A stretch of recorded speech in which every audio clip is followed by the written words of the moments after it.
Bonjour à tous et bienvenue sur ma chaîne La Danse des Saveurs. Je vous propose aujourd'hui une recette égyptienne appelée ro'a. C'est une recette à base de viande hachée et de pâtes filo bien croustillantes que vous pouvez servir en accompagnement d'un autre plat plus consistant.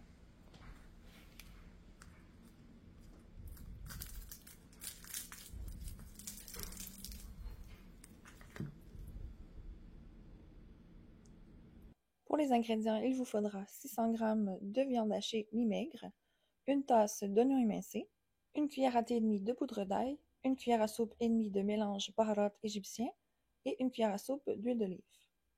Il vous faut 454 g de pâte filo, un œuf battu, une tasse de lait et 3/4 de tasse à une tasse d'huile d'olive ou de beurre fondu.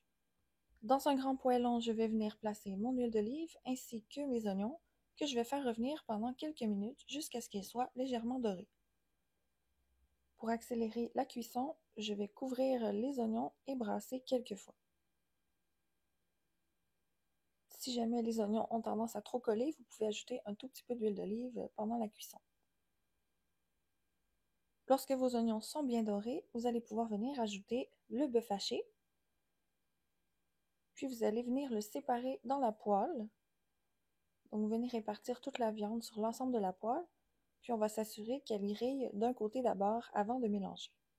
Vous pouvez donc attendre 2, 3, même 4 minutes avant de commencer à retourner et à mélanger avec les oignons.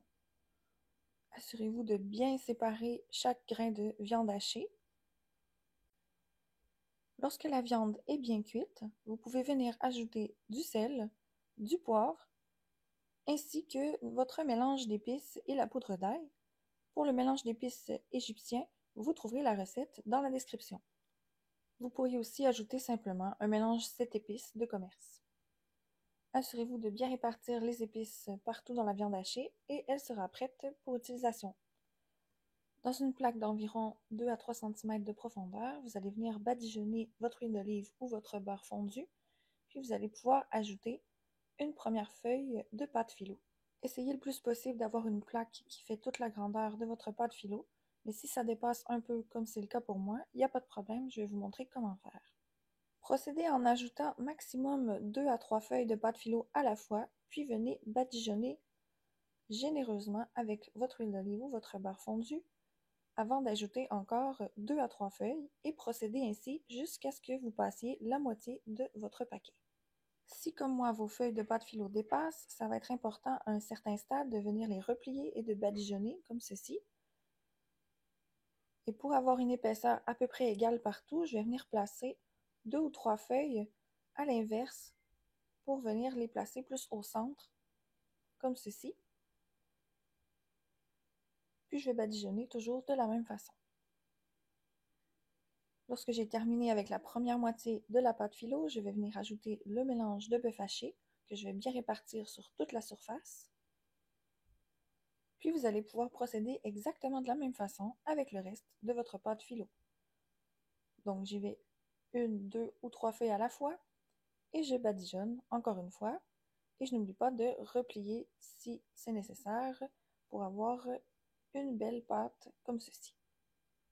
Allez-y généreusement avec l'huile ou avec le beurre. Ce n'est pas tout à fait une recette santé, mais c'est vraiment délicieux. Vous voyez que c'est une technique plus facile qui ne nécessite pas de pliage et vous pourriez très bien utiliser cette technique pour faire d'autres types de carrés, par exemple avec du fromage plutôt qu'avec de la viande. Lorsque vous arrivez à la dernière couche de pâte filo comme ceci, assurez-vous de bien replier les côtés si nécessaire et assurez-vous évidemment de l'esthétisme de votre pâte. Et vous allez pouvoir ensuite venir découper des carrés. Il est tout à fait possible qu'il vous reste de l'huile d'olive ou du beurre fondu. Pas de problème, tant mieux, ce sera un peu moins calorique. Et vous allez pouvoir procéder au découpage avec un petit couteau bien aiguisé. Donc, je vais séparer en deux des deux côtés. Assurez-vous de bien décoller la pâte jusqu'au fond et sur les côtés pour que vous puissiez plus facilement prendre vos morceaux par la suite.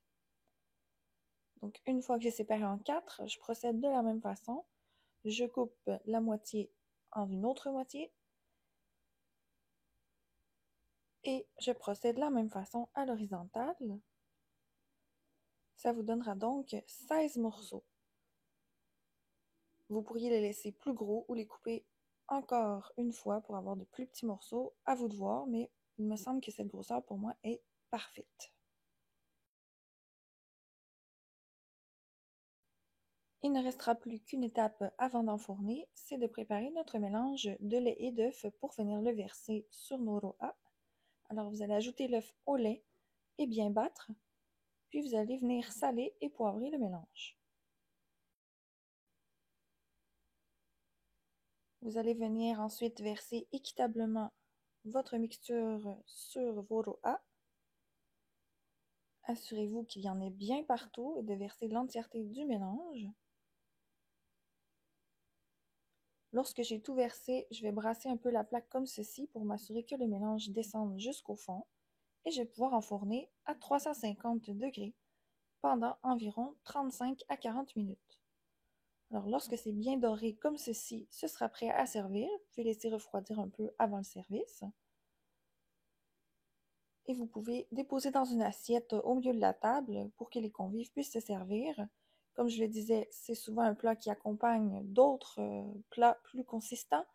Alors j'espère que cette recette vous a plu. Merci et n'oubliez pas de vous abonner à ma chaîne.